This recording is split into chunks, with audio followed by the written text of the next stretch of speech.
Весна уже через неделю, а значит наступает новый сельскохозяйственный сезон. В ходе предстоящего посевного периода предварительно будет посеяно 64 тысячи тонн семян зерновых культур. На сегодня Минсельхоз подготовил 58 тысяч тонн. В целом в министерстве отмечают, что для посева готово 90% сельхозпродукта.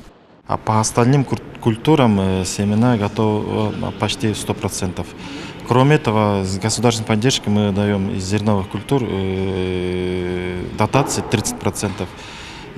На дотации мы подготовили 5700 тонн зерновых колесовых культур. А по удобрениям у нас сегодня потребность 286 тысяч тонн, имеется 36 тысяч тонн, это 13% с готовности. По началу весенним полевым работам еще будет завести минеральное удобрение. Чтобы фермеры смогли своевременно приступить к весенне-полевым работам, Министерство сельского хозяйства подготовило достаточный объем горюче-смазочных материалов. На эти цели будет направлено 54 тысячи тонн ГСМ. А по ГСМ у нас потребность по дизельным топливам 40 тысяч тонн, 42 тысячи тонн. Бензин, автомобильный бензин 12 тысяч тонн.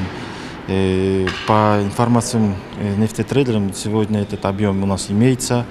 Кроме этого, государственной поддержки через государственный материальный резерв сейчас продается по 65 сом за литр. Для обеспечения бесперебойного водоснабжения сельхозугодий проведена большая работа по расчистке и подготовке инфраструктуры. Завершены работы на хозяйственных объектах, берегоукрепительных сооружениях и оросительных каналах.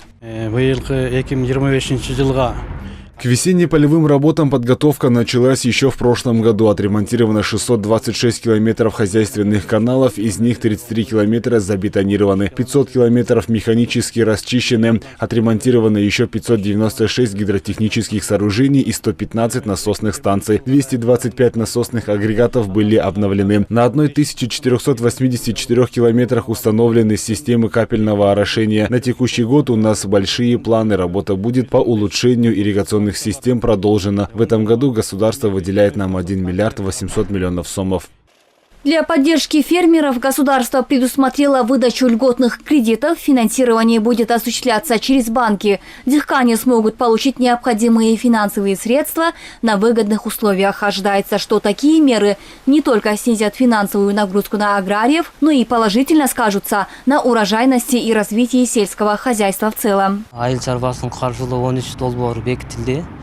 На финансирование сельскохозяйственных проектов выделено 4 миллиарда 92 миллиона сомов. Кредиты будут выдаваться по таким направлениям, как растениеводство, животноводство, капельное орошение и дождевое орошение. Кроме этого, выдается техника в лизинг под 10% годовых, до 1 миллиона с залогом до 36 месяцев, до 300 тысяч сомов без залога. В Министерстве сельского хозяйства отмечают, что текущая подготовка проходит в плановом режиме. Для успешного проведения весенне-полевых работ уже практически созданы все необходимые условия. Ахмер Нурдинова, Бекзат Машрапов, ЛТР, Бишкек.